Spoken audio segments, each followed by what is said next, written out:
Assalamualaikum warahmatullahi wabarakatuh.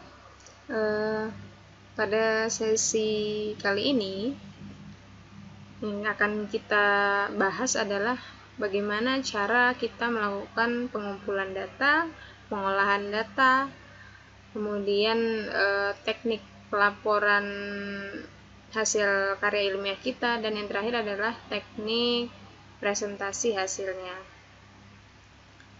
Oke, langsung saja pengumpulan data. Sebenarnya dalam sebuah penelitian, untuk mengungkap sebuah masalah atau mencari solusi dari permasalahan yang kita cari, pastinya harus kita lakukan pengumpulan data. Datanya dikumpulkan. Jadi data ini sumbernya sebenarnya banyak. Ada data primer, ada data sekunder, ada data tersier gitu. Jadi berbagai macam jenis data dan metode pengumpulannya. Untuk yang jenis-jenis data diantaranya ada data primer. Data primer adalah data yang langsung diambil oleh peneliti langsung ke respondennya. Kalau data sekunder adalah data yang sudah tersedia, tinggal diambil oleh si peneliti, misalnya data dari hasil rekam medis gitu. Kalau data primer misalnya data pada saat kita ingin memperoleh IMT gitu. Jadi kita langsung datang ke respondennya. Walaupun pengambilan IMT itu juga bisa dikelompokkan menjadi data sekunder. Kalau misalnya sudah ada, kita kan bisa langsung mengambil. Nah, itu bisa jadi jenis data sekunder. Nah, apa sih pengumpulan data ini? Jadi pengumpulan data itu adalah segala sesuatu pencatatan, peristiwa, fakta, keterangan, atau karakteristik sebagian atau keseluruhan populasi sampel yang mendukung penelitian kita. Jadi pengumpulan data di sini sebenarnya data itu kan identik dengan angka, padahal data itu tidak selalu angka. Ya, jadi data itu bisa berupa fakta, foto, gambar. Nah, itu juga termasuk data. Nah, sumber data itu apa sih? Sumber data itu adalah dari mana asal data tersebut. Nah, kemudian dari mana data tersebut kita dapatkan gitu. Nah, ini ada sumber data kesehatan. Jadi sumber data kesehatan dibagi menjadi dua. Yang pertama, population database atau data yang berasal dari masyarakat luas, dan yang kedua adalah facility database. Nah, facility database ini adalah data yang berasal dari fasilitas atau instansi kesehatan, misalnya dari rumah sakit, dari puskesmas, dan sebagainya. Kemudian yang berikutnya adalah population database. Jadi population database ini adalah informasi yang terdapat atau didapatkan langsung dari masyarakat. Jadi bukan merupakan hasil pelaporan dari institusi ya, jadi ini langsung dari masyarakat. Bisa berupa data rutin maupun tidak rutin. Jadi nanti dibagi lagi, ada data rutin maupun tidak rutin dalam sumber data kesehatan. Facility database ini hasil dari seluruh pelaksanaan kegiatan kesehatan. Tadi yang seperti saya bilang, ada data rutin dan juga ada data tidak rutin. Kemudian selama pengumpulannya dilakukan oleh institusi pelayanan kesehatan kalau yang facility database ya. Facility database ini contohnya capaian upaya kesehatan yang dilaksanakan oleh pelayanan kesehatan. Misalnya di sebuah puskesmas mengadakan penyuluhan tentang kebersihan menstruasi. Nah, di situ ada pelaporan pelaksanaan kegiatan tersebut seperti apa. Sumber data berdasarkan metode pengumpulan datanya ada data rutin dan data non-rutin. Jadi kalau data rutin itu pengumpulan data kesehatan oleh puskesmas, rumah sakit, atau surveillance lainnya. Nah, data rutin ini kalau kita lihat ini dilakukan oleh instansi ya atau fasilitas kesehatan. Nah, berbeda dengan data rutin, data non-rutin surveinya berbasis masyarakat atau sensus. Nah, kemudian pengumpulan data masyarakatnya ini ada behavioral sentinel surveillance ini, kemudian ada dalam local area monitoring. Kalau data non-rutin ini ada dari Riskesdas, Susenas, SDKI, dan Surkesnas. Untuk data yang rutin, pengumpulan data kependudukan atau registrasi yang vital biasanya. Kalau data non-rutin itu sebagai pendukung, jadi tidak periodik ya. Survei lokal sampel misalnya rapid survei yang telah kita bahas di pertemuan sebelumnya.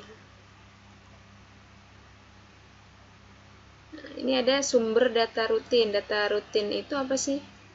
Nah, kalau data rutin sebenarnya melalui prosedur yang baku, ada juknisnya, ada ketetapannya yang jelas gitu. Dilakukan baik oleh pengelola pelayanan kesehatan maupun masyarakatnya. Jadi kalau sumber data rutin itu perbedaannya dengan data non rutin itu nanti lebih ke arah terdapat aturan yang baku kalau data rutin. Contohnya kalau di rumah sakit ada pencatatan dan pelaporan rumah sakit, dan contoh data rutin di puskesmas adalah SP2TP. Nah, sumber data rutin, nah itu biasanya juga dilakukan sebagai upaya untuk memonitoring. Jadi bagian dari sistem data monitoring. Kemudian melalui data lab dan pelayanan kesehatan lainnya baik dari pemerintah maupun swasta. Jadi yang data rutin ini juga memiliki ruang lingkup wilayah. Jadi ada areal coverage-nya yang relatif tetap. Ya, variabel yang dikumpulkan relatif sama juga, dan waktu pengumpulannya juga telah direncanakan, telah ditetapkan. Jadi semacam kalau data rutin itu sebenarnya evaluasi pelaporan, selalu pelaporan itu dilakukan untuk melihat perkembangan atau kemunduran pada suatu instansi atau pelayanan kesehatan. Nah, informasi data rutin ini bisa didapatkan melalui kegiatan yang legal dari institusi pelayanan kesehatan, pendidikan, atau kantor statistik. Kemudian pengelolaan institusinya itu termasuk aspek input, dan hasil pelaksanaan kegiatan rutin merupakan aspek keluarannya atau outputnya. Laporan hasil pengumpulan data dalam waktu tetap biasanya. Jadi kalau karena yang tadi seperti yang ada di slide sebelumnya, itu sudah ditetapkan variabelnya sama, tempatnya sama, waktunya sudah direncanakan. Nah, laporan hasil tersebut itu dibukukan. Nah, contohnya kayak buku tahunan, kinerja institusi pelayanan kesehatan, dan buku profil. Selanjutnya, informasi data rutin itu menjadi bukti otentik ya, atau acuan hukum terhadap kegiatan apapun yang dilakukan oleh pelayanan kesehatan. Jadi tujuannya untuk apa? Untuk antisipasi dalam menghadapi ancaman atau gugatan hukum terhadap kemungkinan salah informasi. Jadi kita membuat laporan itu sebagai bukti. Informasi data rutin dapat dijadikan rujukan oleh sumber lain atau data tidak rutin. Jadi data tidak rutin ini sebenarnya pelengkap dari data rutin. Nah, oleh sebabnya informasi data rutin itu dituntut memiliki akurasi lengkap dan terjamin keterbaruannya, karena tadi fungsinya sebagai data yang otentik sebagai antisipasi dalam ancaman gugatan hukum. Penyebarluasan informasi data rutin mengacu pada Undang-Undang Nomor 14 Tahun 2008 tentang keterbukaan informasi atau transparansi, gitu ya. Jadi tujuan dari pelaporan ini sebagai upaya transparansi pelayanan kesehatan. Nah, yang selanjutnya ada sumber data non rutin atau ad hoc. Nah, kalau yang tadi data rutin itu dilakukannya secara periodik, sudah terencana, ada juknisnya secara jelas. Nah, kalau sumber data non rutin ini bisa kita dapatkan sewaktu-waktu sesuai dengan kebutuhan. Contohnya rapid test yang kemarin kita bahas itu dilakukan tidak secara periodik. Misalnya dilakukannya hanya misalnya ada suatu wabah penyakit, kita lakukan survei secara cepat untuk melihat persebaran wabahnya, kemudian solusi untuk menangani wabahnya, kegiatan apa yang perlu direncanakan oleh pelayanan kesehatan untuk menangani wabah tersebut. Nah, poin yang kedua bukan berasal dari pengelolaan kegiatan rutin. Jadi bukan berasal dari pengelolaan kegiatan rutin ya, karena kegiatan rutin itu kan tadi sudah terencana gitu. Tidak memiliki pedoman pelaksanaan yang baku. Kemudian secara legal tidak dicantumkan dalam salah satu tupoksi institusi. Jadi tidak ada dalam jadwal gitu tupoksinya. Jadi ini sesuai kebutuhan. Contohnya pelaksanaan survei kepada masyarakat. Data tidak rutin dikelola oleh institusi pengelola program yang juga mengelola data rutin. Jadi kalau kita sudah melakukan data rutin tapi ada beberapa hal yang belum tercapai, kita bisa melakukan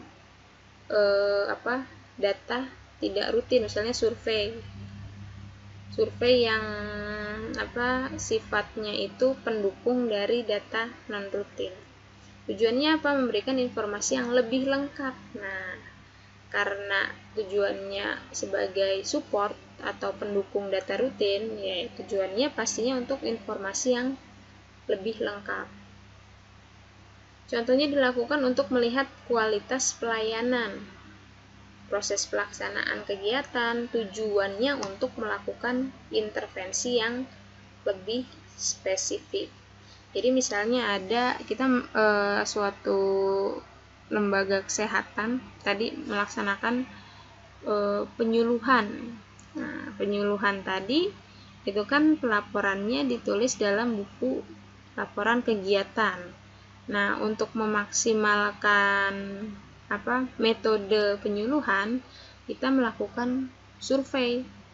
Jadi survei tersebut tujuannya untuk melihat respon masyarakat terhadap penyuluhan yang kita berikan. Kalau misalnya kita menggunakan metode A, tapi tidak sampai apa yang ingin kita sampaikan kepada masyarakat, berarti kita perlu memiliki planning lain.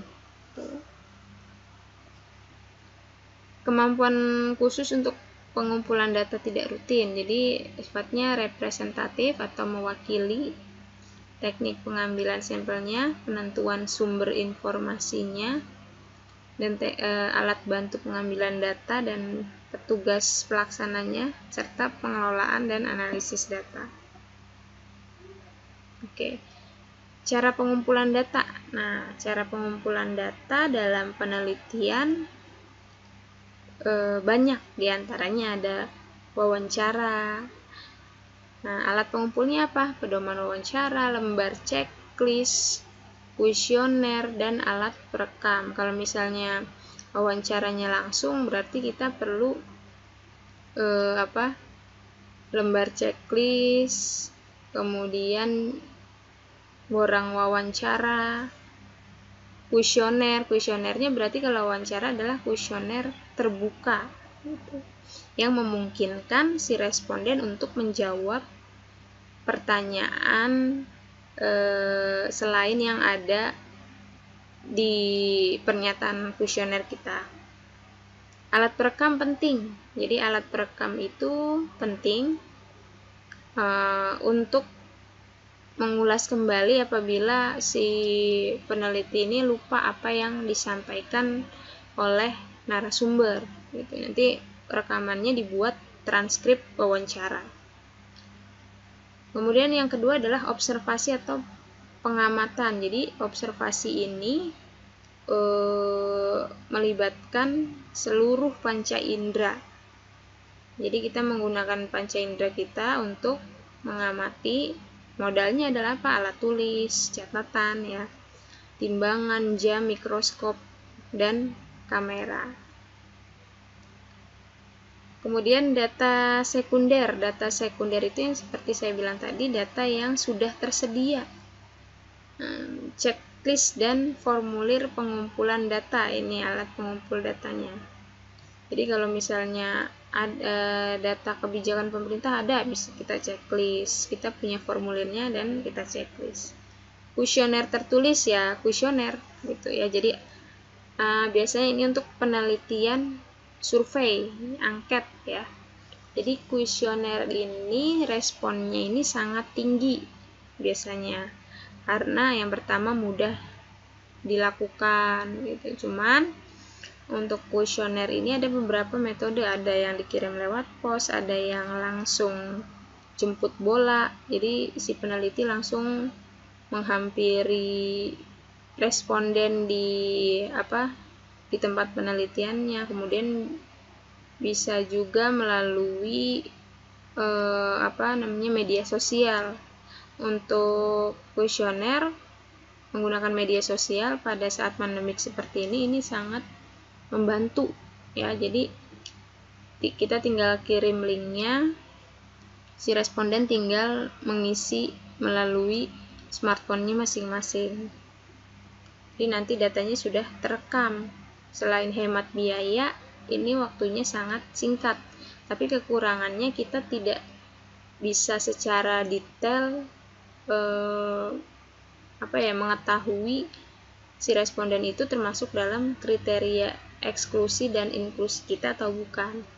Dan kemudian kekurangannya menggunakan media-media sosial dunia maya dalam menyebar kuesioner tertulis, kita juga si responden juga tidak bisa bertanya apabila mengalami kesulitan atau kekurangpahaman terhadap pernyataan yang dibuat oleh si peneliti. Jadi setiap cara pengumpulan data itu pasti ada kelebihan dan kekurangannya. FGD, Focus Group Discussion. Pedoman FGD pastinya, terus alat tulis dan alat perekam. Jadi dalam fokus grup diskusi itu ada fokus tema yang dibahas oleh grup tersebut. Teknik proyektif adalah yang digunakan adalah GPS dan formulir pengumpulan data. Kemudian pengukuran. Nah, jadi untuk mengambil kesimpulan dari penelitian yang kita angkat, maka kita harus punya alat ukurnya. Alat ukurnya apa? Nah, misalnya dalam instrumennya apa? Instrumen angket. Misalnya dalam instrumen angket kita ada yang namanya validitas dan reliabilitas. Apa itu validitas? Validitas itu singkatnya adalah ketepatan mengukur apa yang hendak diukur. Kalau variabel yang kita ingin teliti itu adalah peran orang tua, pastinya pertanyaan-pertanyaan angket kita itu seputar peran orang tua. Nah, dalam teori peran orang tua itu ada indikator-indikatornya. Dari indikator tersebutlah dibuat pertanyaan atau pernyataan-pernyataan tentang peran orang tua. Kemudian reliabilitas. Nah, jadi reliabilitas itu adalah tingkat kesahihan, keajikan alat ukur dalam sebuah penelitian. Jadi singkatnya atau sederhananya reliabilitas itu adalah reliable. Jadi alat ukur yang kita gunakan itu terpercaya jika kita gunakan di tempat lain dalam waktu yang berulang-ulang. Biasanya reliabilitas ini jika ingin kita gunakan atau kita adopsi, kita harus melihat nilai reliabilitasnya ini nih berapa. Biasanya di atas 0,7 itu berarti reliabilitasnya tinggi. Oke, pengembangan instrumen kalau dalam angket kuesioner, saya contohkan dalam kuesioner ini ada contoh pengembangan instrumen. Yang benar sebelumnya ini namanya kisi-kisi instrumen. Sebenarnya langkah yang benar itu adalah membuat kisi-kisi instrumen dulu baru membuat angketnya atau kuesionernya. Jadi selama ini yang masih salah adalah kita sudah dapat angketnya tapi kita tidak buat kisi-kisi instrumennya. Padahal langkah yang benar adalah kita buat dulu kisi-kisi instrumennya, baru kita buat angketnya. Apa saja yang ada di kisi-kisi instrumen, misalnya nomor, variabel, misalnya variabelnya orang tua, peran orang tua. Jadi indikator orang tua berperan atau peran orang tua itu apa? Misalnya pola asuh, pendidikan yang diberikan, dan kepedulian orang tua terhadap anak. Kemudian ada nomor butir indikator. Jadi indikator pernyataan-pernyataan tentang pola asuh itu ada di nomor berapa? Misalnya 2, 3, 5. Tentang pendidikan ada di nomor berapa saja. Dan tentang kepedulian ada di nomor berapa saja. Nah, saran untuk pembuatan kuesioner itu setiap indikator hendaknya dibuat lebih dari satu atau dua pernyataan atau butir. Tujuannya apa? Tujuannya saat nanti kita uji cobakan, kemudian ada pernyataan yang tidak valid, kalau tidak valid kan berarti harus di-drop, dibuang atau direvisi. Nah, pahitnya ketika soal tersebut drop atau tidak valid, berarti kita harus membuangnya. Kalau harus dibuang, berarti kita kalau misalnya membuat lebih dari satu itu masih punya cadangan. Kita masih punya cadangan pernyataan-pernyataan di nomor-nomor lain. Kemudian pernyataan positif atau negatif. Pernyataan positif yang sesuai dengan teori, pernyataan negatif bertentangan dengan teori.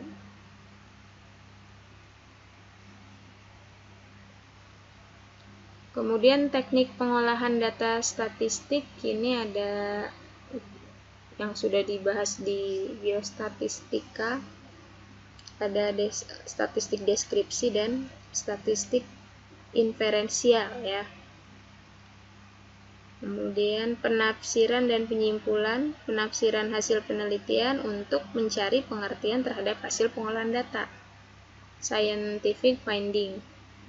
Kemudian kesimpulan itu hasil proses berpikir induktif. Jadi fakta-fakta yang terpisah dikumpulkan, namanya hasil proses berpikir secara induktif dari penemuan penelitian dan hasil pembuktian hipotesis. Kriteria membuat kesimpulan dibuatnya ringkas dan tepat, merupakan hasil uji hipotesis dengan didukung oleh data. Jadi yang membedakan karya ilmiah dengan non ilmiah itu adalah ada data. Jadi kita tidak berbicara asal-asalan, ada data pendukung. Mencerminkan batas berlakunya untuk seluruh atau sebagian populasi. Kemudian merupakan rekapitulasi berbagai informasi atau pembuktiannya. Jadi kesimpulan itu berarti gabungan dari fakta-fakta, data-data yang kita kumpulkan sehingga menjadi satu kesatuan yang diberi nama kesimpulan. Dapat menjelaskan masalah yang diteliti. Kita dapat jawaban di kesimpulan. Hendaknya pada penelitian itu antara bab 1, rumusan masalah, pertanyaan penelitian, tujuan penelitian sinkron dengan kesimpulannya. Gitu. Mencerminkan penerimaan atau penolakan hipotesis. Nah, kan hipotesis ada yang H0 dan HA. H0 ditolak, HA diterima. Nah, ini di kesimpulan itu menjelaskan hipotesis kita diterima atau ditolak. Dapat menuntun dilakukannya penelitian yang lebih lanjut. Di kesimpulan akan lahir nanti penelitian-penelitian yang relevan sebagai pengembangan dari penelitian yang sebelumnya. Oke, alat ukur yang digunakan pada pengolahan data ada tes dan non-tes. Tes dan non-tes ini apa contohnya? Tes kepribadian, tes bakat, tes sikap, tes proyeksi, tes intelijensi, tes prestasi. Kalau yang non-tes ini ada apa? Interview, observasi, dan lain-lain. Tujuannya apa pengolahan data? Untuk mengambil informasi asli dan darinya menghasilkan informasi lain dalam bentuk yang berguna. Jadi agar lebih bermanfaat data yang telah kita ambil. Tahapan pengolahan data ada input, ada proses, dan ada output. Inputnya datanya, proses, dan outputnya itu adalah hasil pengolahan data. Tahap pengolahan data ada editing, coding, processing, dan cleaning. Analisis data ada kualitatif dan ada kuantitatif. Kemudian ada analisis univariat. Uni 1 dilakukan pada tiap variabel hanya untuk mengetahui karakteristik datanya saja. Misalnya ada judul hubungan peran orang tua terhadap kepatuhan minum obat pasien anak. Berarti analisis univariatnya sendiri-sendiri, peran orang tua dan kepatuhan minum obat. Peran orang tuanya itu seperti apa nih? Nanti diklasifikasikan lagi. Analisis bivariat, B2, bivariat berarti menggabungkan dua variabel. Jadi yang dicari adalah nanti hubungan peran orang tua dan dengan kepatuhan minum obat pada pasien anak. Analisis multivariat, multi lebih dari dua variabel. Biasanya kita menggunakan regresi berganda, analisis varian, dan lain-lain. Nah, ini teknik analisis kualitatif dan kuantitatif. Kalau kuantitatif berbentuk angka ya pastinya. Kemudian kita ke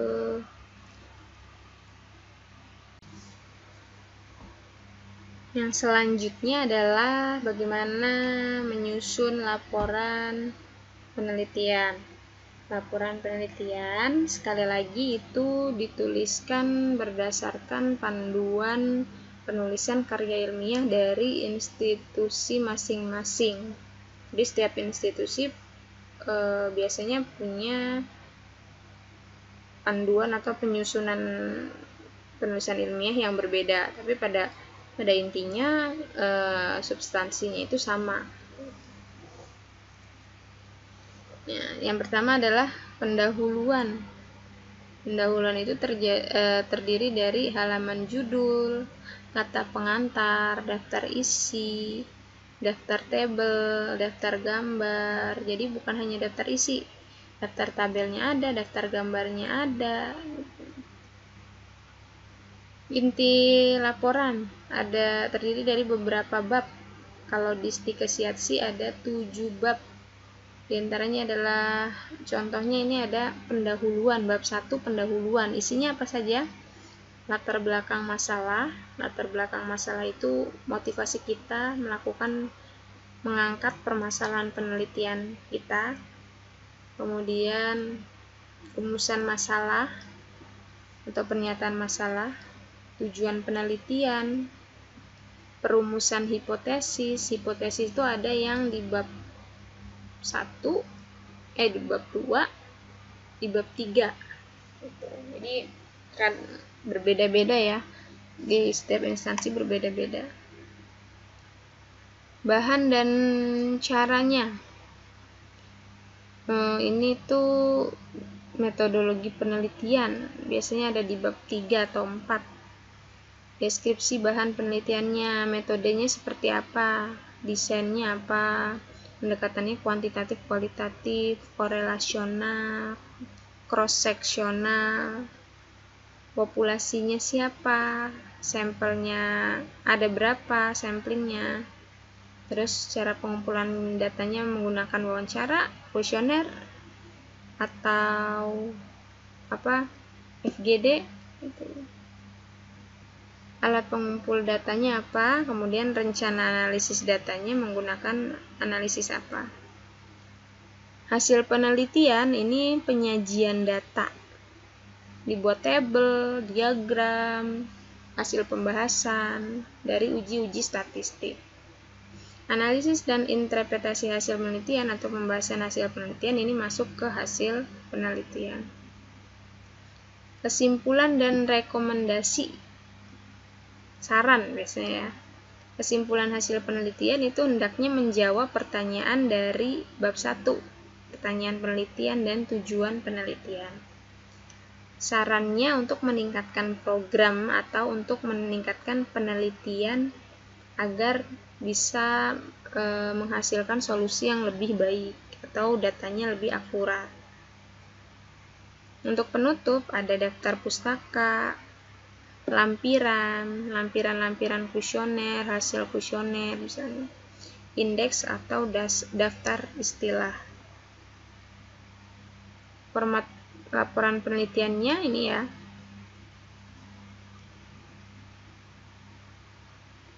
Bisa dilihat nanti di panduan skripsi institusi masing-masing.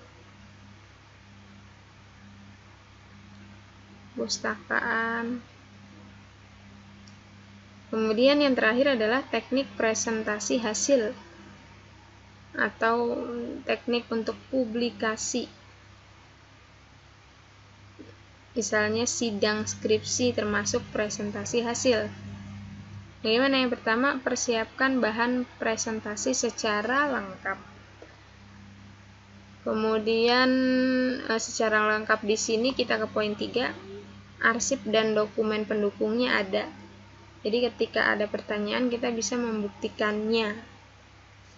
Presentasikan secara singkat, padat dan jelas keseluruhan isi laporan Anda. Jadi yang dijelaskan adalah poin-poinnya gitu. Yang paling penting adalah kita menyiapkan mental. Nah, bagaimana agar mental kita bagus saat teknik presentasi hasil? Nah, untuk menyiapkan mental yang bagus, yang perlu kita lakukan adalah menguasai materi. Kalau kita menguasai materi presentasi karya ilmiah kita, pasti kita memiliki mental yang bagus ya, percaya dirinya tinggi. Berbeda dengan orang yang tidak menguasai materi. Bisa karena skripsinya tidak asli atau dibuatkan. Nah, itu membuat mental itu menjadi drop. Karena apa? Karena dia mungkin si presentatornya ini tahu kelemahannya bahwa karya ilmiahnya ini bukan hasil jerih payahnya sendiri, sehingga tidak menguasai dan menyebabkan mentalnya drop gitu. Oke, sekian pembahasan kita tentang pengumpulan data, pengolahan data, teknik presentasi hasil. Mudah-mudahan dapat bermanfaat ketika Anda terjun ke dalam penelitian atau melakukan penelitian skripsi atau karya ilmiah yang Anda buat. Assalamualaikum warahmatullahi wabarakatuh.